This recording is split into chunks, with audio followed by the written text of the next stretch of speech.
1590 WFBR Glen Burnie, Baltimore. Views expressed on the following program do not necessarily reflect those of the Way Broadcasting Corporation or the staff and management of WFBR.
Good morning. The program is Stolen Property.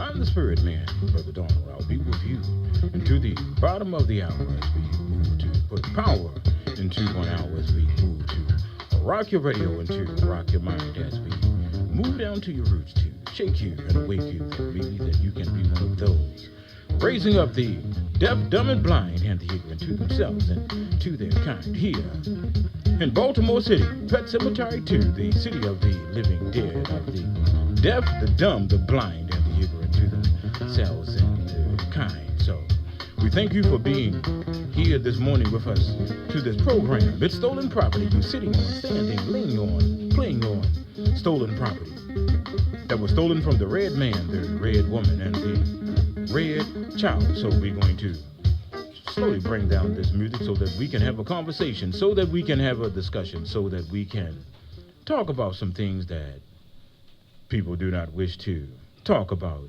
here in Baltimore City and throughout this country. We're looking at a situation that has taken place over the last 2 weeks or more of the disruption that took place here in Baltimore City. Crisis creation. A crisis situation took place to be able to move forward and a little faster with some things that folks wanted to address, but they figured it had time to do so. Didn't have to move as fast. There wasn't a sense of urgency as it is now taking place in Baltimore City. A couple of weeks ago when Baltimore City Police Department, the gang, those thugs in blue, attacked our children down at Mondawmin Shopping Center, that these police officers in riot gear was in place before these children were released or let out from that school building.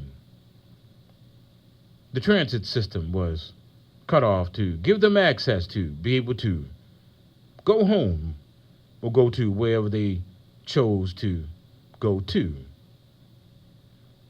Now that seems to be a heightened situation here in Baltimore City. Those that at one time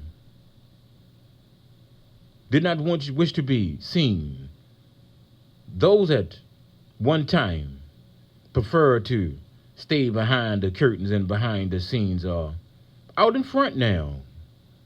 It seems that this city administration has taken a turn in its attitude and in its thinking, in its feelings towards the residents of Baltimore City, particularly those that are in the struggling communities, those that are in the challenged community that has challenges. So all of a sudden now that the perpetrator now wish to be the savior of the people for the longest period of time with these rehash government programs, model cities, urban renewal, enterprise zones, empowerment zones. They all have came, and we all have to come to the conclusion, rather, that they all came to the same end result. No development within those communities and those monies that was designated to revive, to revitalize those communities. It went someplace else. It went to other developments. It went to things that were much more important to others. And when we talk about what's happening here in Baltimore City, because it seems that people are looking at this thing as it started with the young children in Upper Mondawmin and Mall fighting the police and things like that. And now it's moved to the situation that these communities that has been historically neglected, now it seems that the business community and the philanthropist community are out in the forefront right now of basically raising monies and in the planning stages and planning phases of restructuring those neighborhoods and those communities that has been neglected for the longest period of time. I can say under the last 5 mayors of Baltimore City, doesn't matter if they're black or if they're white, they all did the right thing. I mean the right thing. And we have seen the development of downtown, of the Inter Harbor and the tourism in this city, and the emphasis has been placed upon that at the neglect of those communities, that those funds, those monies, those taxes that they pay have paid for the development and the upkeep of downtown and tourism and well-to-do white neighborhoods and communities that sit around these conclaves of poverty. And when we're talking about right now, we're talking about city policy, state policy, federal policy that created the hood, that made the neighborhood look no good, and have created the situations of crime, drug abuse, violence, unwed pregnancy, and all those other things that they talking about that we suffer from. The creators of that now are coming back to be the saviors, and they ain't asking you nothing about what you want or what you need. They are imposing the necessary changes in those communities. And these community organizations or associations are no more than just satellites of City Hall. So now we get to see the real players, the real movers and shakers here in Baltimore City. The white guerrilla family came out, the Greater Baltimore Committee, and their members and their membership. Those want to come out, Ravens want to come out, and they coming out and feeding people. The Oreos showing some concern, Peter Angelos.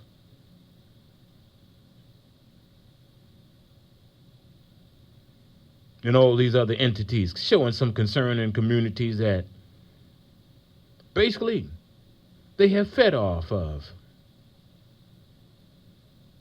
with these free stadiums that the Ravens are playing in, and that free stadium that the Baltimore Orioles, the home teams, are playing in. Those were your dollars going through the Maryland State Lottery Authority, Stadium Authority, which comes from the Maryland State Lottery. And at some point, we're going to have to talk about the redistribution of the lottery funds that's coming from up out of Baltimore City. And a lot of it is coming up out of these same poor, neglected, bombed out and depleted communities. But let me get back on this thing with the business community. We see the hidden hand of the government. It's no longer hidden any longer. They're out there for all of us to see of who has the power in this city, who has control over City Hall. Because your Madam Mayor was firm in her idea of closing these recreation centers up, all these other venues that people in the community would use to meet, to socialize in, to discuss the issues and the concerns of their communities and the things that's happening in their life. All those venues where the people met, socialized, they cut all them off. And this has happened under successive black mayors. All of them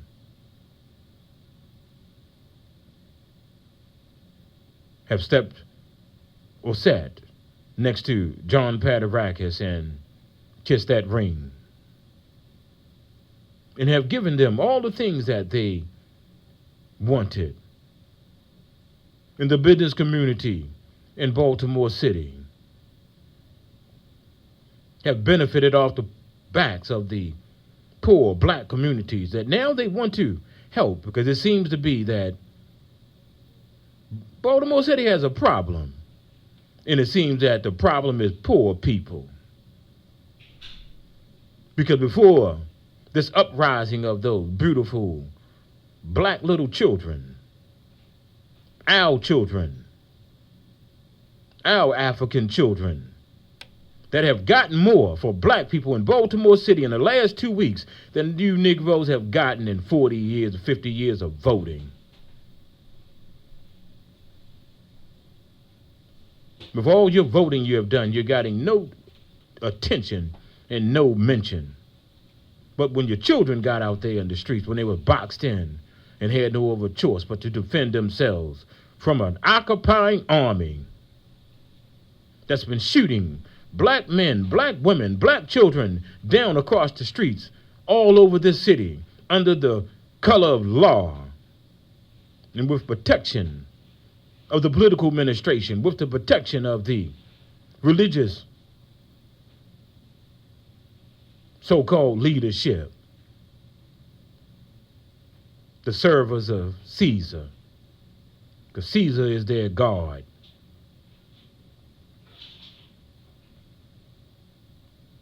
That now there's all this concern about the poor.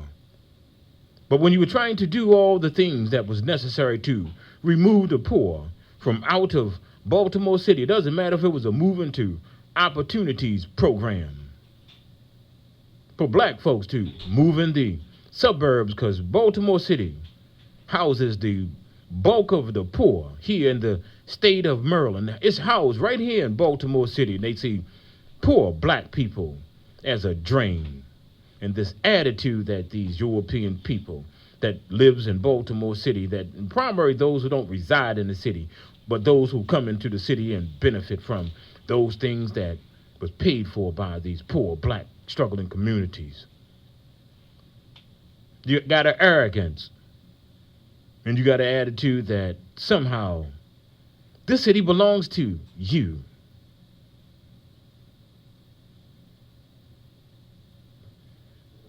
I'm going to check my time because half an hour goes by really quick. I'm 13 minutes in. I'm doing pretty